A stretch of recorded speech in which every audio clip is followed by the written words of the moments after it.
বারবার আসা, এখানে ঘন্টা পর ঘন্টা দাঁড়িয়ে থাকা, এখানে এই একটু মাকসুদুর রহমান সনদপত্রে বাবার নামের ভুল সংশোধন করাতে প্রায় ৩ বছর আগে ঢাকা শিক্ষা বোর্ডে অনলাইনে আবেদন করেছিলেন। দফায় দফায় ধর্ণা দিয়েও কোনো সমাধান না পেয়ে এবার এসেছেন শেষ চেষ্টায়। 1 মাস পরে গিয়ে অফিসে আসছি, নক করছে, বলছে ওয়েট করেন, কল করবে। 2 মাস পরে আসছি, তখনও বলছে ওয়েট করেন।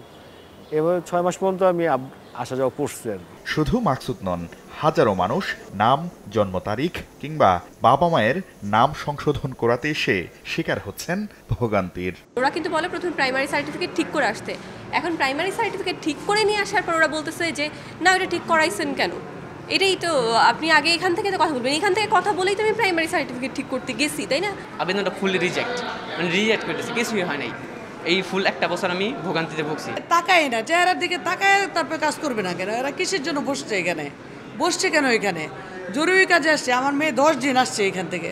অনেক সময় শুনানিতে হাজির হওয়ার খুদে বার্তা আসলেও লিস্টে থাকে না নাম, তাই এদিক ওদিক ঘুরেও কোনো কোলকিনারা না পাওয়ায় আটকে আছে বিদেশ যাত্রার মতো গুরুত্বপূর্ণ কাজও। বোর্ডে এসে দেখি যে আমার যে আইডি নাম্বার, এই আইডি নাম্বার নেম লিস্টে নাই। আমি 1.5 বছর নাহলে 20 বার আসছি, একের অধিকবার টাকা জমা দিছি, আজ পর্যন্ত আমি আমার কাজগুলো করতে পারিনি, অথচ আমি দেশের বাইরে যাব। শুধু নাম ও বয়স সংশোধন নয়, সনদ ও নম্বরপত্র ভেরিফিকেশনেও আছে দীর্ঘসূত্রতা।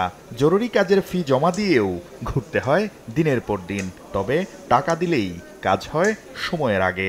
যখন 300 টাকার কথা বলছি, যে প্রথম ওই যে একজন আসছিল, উনি বলতেছে যে কত 4-5 হাজার টাকা নিচে তো করি না।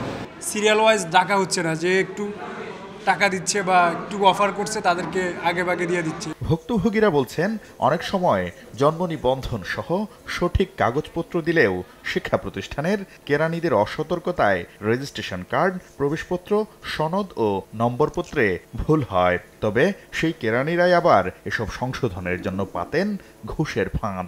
আপনি যদি আমাকে দিয়ে করাইতে চান তাহলে আমার খরচ খরচা দিতে হবে, এটা অনেক টাকা লাগবে। ওনারা এটা তাড়াহুড়া করে নিজেরা ভুল করে ফেলে দেন, সেটার কারেকশনের জন্য আমাদের এই ভোগান্তিগুলো করতে হয়। আমরা তো সঠিক কাগজ দিছি, যখন করোনা পিরিয়ড তখন তো আর স্কুল বন্ধ।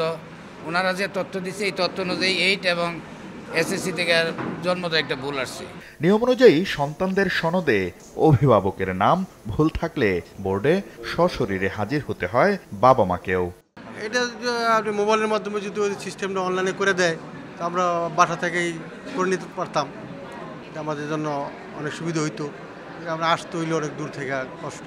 5 জায়গায় 7 দিচ্ছে, 7 জায়গায় 9 দিচ্ছে, এভাবেই গার্ডিয়ানদেরকে হয়রানি করতেছে এরা। বিস্তারিত বললাম তো, একটা খরচা দিতে বলছি, দিলে টিকিটের তদবিরের আগে ভাগে দিতে হবে। কত দেওয়া লাগবে? 5,000। নাম ও বয়স সংশোধন করে দেওয়ার বিনিময়ে ঘুষ যাওয়ার একটি অডিও আসে সময় সংবাদের হাতে। উনি বলে যে করতে তো পারবো, টাকা লাগবে, 5 দিনের জন্য 5,000 টাকা লাগবে, আর নামের জন্য 2,000। যাচাই করে দেখা যায় ভুক্তভোগীর কাছে যে নম্বর থেকে ঘুষ চাওয়া হয় তা বোর্ডের সেকশন অফিসার বাবুল আকন্দের। কক্ষে গিয়ে জানা যায় সদ্য অবসরে গেছেন বাবুল।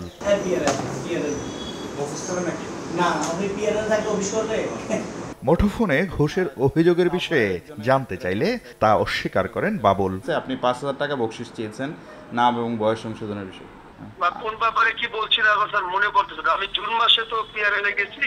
বোর্ড চেয়ারম্যান বলছেন একদিনে যে পরিমাণ আবেদন জমা হয় তা যাচাই বাছাই করে নিষ্পত্তি করতে 1 সপ্তাহ সময় প্রয়োজন হয়, তাই দীর্ঘসূত্রতার সৃষ্টি হচ্ছে। আমাদের কাছে এসে বললে পরে আমরা সেই ইমার্জেন্সি বললে পরে আমরা সেটিকে পরবর্তী সবাই দিয়ে দ্রুত নিষ্পত্তি করার চেষ্টা করি। যেসব কর্মকর্তা ঘুষ সহ দুর্নীতিতে জড়িত তাদের বিরুদ্ধে জিরো টলারেন্স নীতির কথা বলছে শিক্ষা বোর্ড।